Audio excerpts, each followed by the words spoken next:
Bon, dernière chose ici. Je pense que vous commencez à comprendre que Illustrator c'est quand même assez puissant quand on commence à maîtriser les outils et qu'en plus on mélange ça avec des astuces de graphistes qui existaient bien avant l'infographie en fait.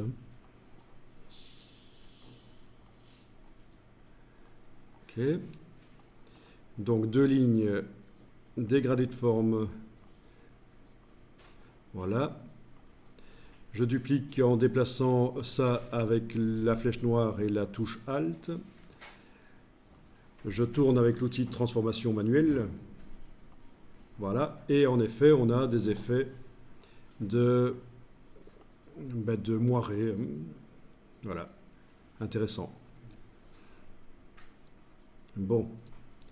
Et si je mettais ça en blanc, avec un rectangle noir derrière.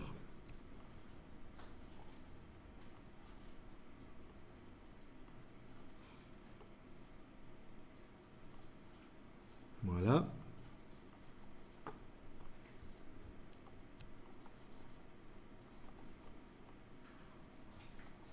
OK.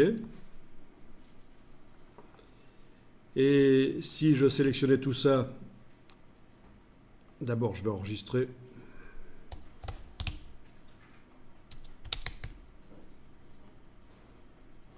Sélectionner le tour, le rectangle noir et les deux dégradés de forme entrecroisés. Objet pixelisé. Voilà. Et que je demandais maintenant de vectoriser. Fenêtre, vectorisation d'image, aperçu.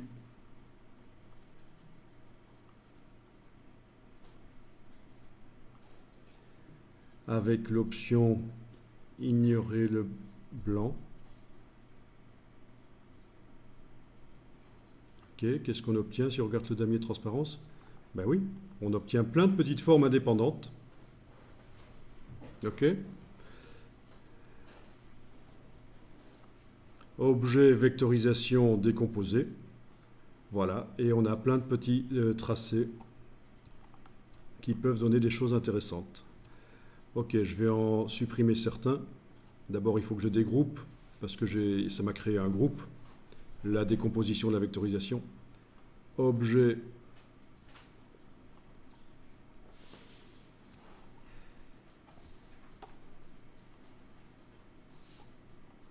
Alors, voyons la palette des calques.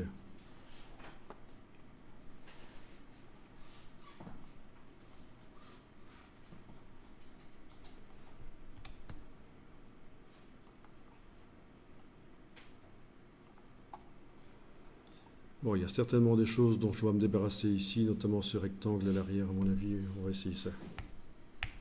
Voilà, oui.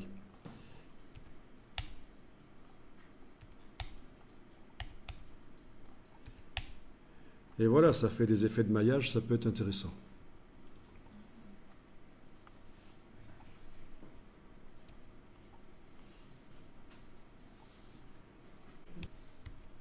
Bon, je vais recadrer ça et l'utiliser dans Photoshop, ce sera plus intéressant au niveau des effets spéciaux. Donc pour recadrer ça avec l'outil plan de travail, je rapproche les bords, puis je vais exporter ça sous forme d'image et je vais pouvoir faire plein de choses dans Photoshop grâce à ça. Notamment, ce que je voulais faire, c'est une ombre interne pour donner l'impression que ce sont des trous. Donc exporter sous, PNG. La qualité, on va peut-être un peu augmenter ça. Ouais.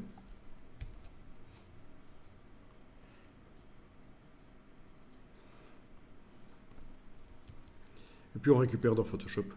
Donc il faut à un certain moment, et on le fera aussi bientôt, mélanger les logiciels. C'est-à-dire vous faites quelque chose dans Illustrator, vous le finissez dans Photoshop.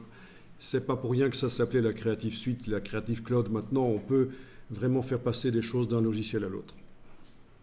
Quand il y a un truc qui devient pénible dans un logiciel et qu'on n'arrive pas à le faire, ben on le fait dans l'autre. On peut faire des allers-retours. Une fois que c'est traité dans Photoshop, on peut le récupérer dans Illustrator.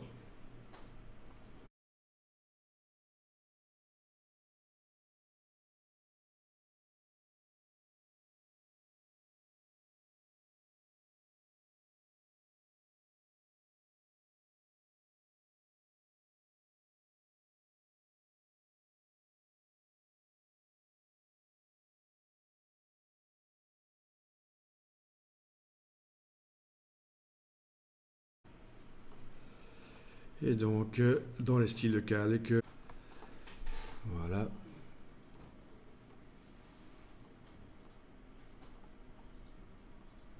Enfin voilà, tout ça pour vous dire qu'on peut faire plein de choses sympas en mélangeant les logiciels.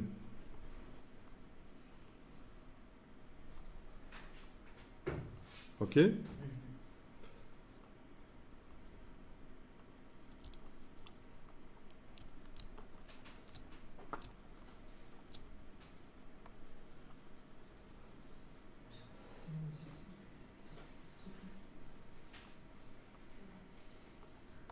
Amusant ça, hein? Un biseau. Un biseau et une ombre portée au départ de quelque chose fait dans Illustrator, tout bêtement. Ah oui, on a l'inverse aussi, si on veut. On peut faire un négatif sur le masque et on a ça.